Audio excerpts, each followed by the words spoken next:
Oi pessoal, tudo bem com vocês? Eu sou a Malu e sejam bem-vindos ao meu canal. No vídeo de hoje, como vocês já podem estar vendo, vamos atualizar o meu caderno de leituras com a página do meu último lido livro, que foi Manual de Assassinato para Boas Garotas. Bom, como vocês já sabem, eu já estava com esse livro aqui em casa para ler desde o final do ano passado. Ele foi o presente de aniversário que meu marido me deu, mas como a gente fez uma viagem e eu não conseguiria levar os 4 livros para ler enquanto eu estivesse lá, eu resolvi deixar todos aqui em casa e ler quando eu voltasse. Eu já tinha assistido a série que lançou adaptando os livros e eu gostei muito da série e me deu mais vontade ainda de ler os livros. Acho que para a maioria das pessoas a reação não seria essa, porque tem muita gente que realmente ou só lê o livro ou só assiste o filme ou a série. Mas no meu caso, eu sempre acho muito interessante ler e assistir, ou assistir e depois ler, porque eu gosto muito de ver as mudanças feitas e adaptações feitas de um formato para o outro. Óbvio que existem algumas adaptações que são feitas com algumas mudanças muito significativas e que incomodam, principalmente se você gosta daquela história. E sim, eu presto atenção nisso e comento sobre. Mas eu acho que hoje eu consigo perceber algumas mudanças que não são drásticas demais, mas são necessárias. E eu acho que a série baseada nesse livro é um exemplo disso. Tiveram mudanças e adaptações em alguns acontecimentos, mas pelo menos para mim, não foi algo que impactasse demais na história. E sendo sincera, depois de assistir a série e ir ler o livro, eu tive uma grata surpresa de ainda ser surpreendida pelos plot twists da história. Isso foi muito significativo na minha experiência de leitura, tanto é que é uma das coisas que eu mais me lembro de quando eu estava lendo, as surpresas que eu fui tendo. E saber quem era o culpado e como a história iria terminar não teve um impacto no fim das contas. Na grande realidade, eu acho que de certa forma contribuiu para que eu me surpreendesse, porque eu esperava até certo ponto que algo fosse acontecer de um jeito, mas acontecia ou de uma forma melhor ou com fatos a mais, e aquilo me fazia querer ler mais ainda o livro. O meu ritmo de leitura para esse livro, infelizmente, não foi exatamente como eu esperava, mas como já é de costume nesse canal, é sempre bom lembrar que essa é uma variável afetada por vários fatores e que você não tem que se culpar por isso. E ter essa percepção tem me ajudado cada vez mais a perceber o quanto minhas experiências de leitura são maravilhosas quando eu respeito o meu tempo e não forço quando eu não estou bem. Agora, falando um pouco da página de leitura, uma das coisas diferentes que eu quis fazer dessa vez foi não só tentar imitar o título na hora de escrever, mas eu usei uma ideia que eu vi a Bujoterapia fazendo lá no Instagram, que era pegar papéis e fazer ali uma colagem que lembra o quadro de investigações que tem representado na capa do livro. E aí a única coisa que eu fiz diferente dela é que eu tenho um papel adesivo e eu uni o útil ao agradável e usei ele para facilitar um pouco a minha vida na hora de colar ali na folha. E eu sinceramente amei demais o resultado. É algo diferente que eu geralmente não faço, mas foi uma ótima oportunidade de explorar mais a criatividade e aprender uma nova forma de fazer páginas no Reading Journal. E eu acho que a partir de agora eu vou começar a realmente explorar novas formas de fazer esses títulos, com colagens, com adesivos, ou até com novas formas de letras, não sei.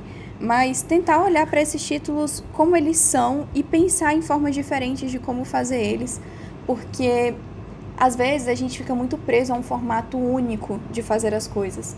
E a gente podia estar explorando um pouco mais da nossa criatividade. E como um journal ou um reading journal, ele é justamente para a gente soltar um pouco nossa criatividade ali no papel e não ter medo de fazer coisas novas, essa é uma ótima oportunidade de abrir um pouco mais minha mente, tanto para procurar novas referências, quanto para me deixar mais livre para criar.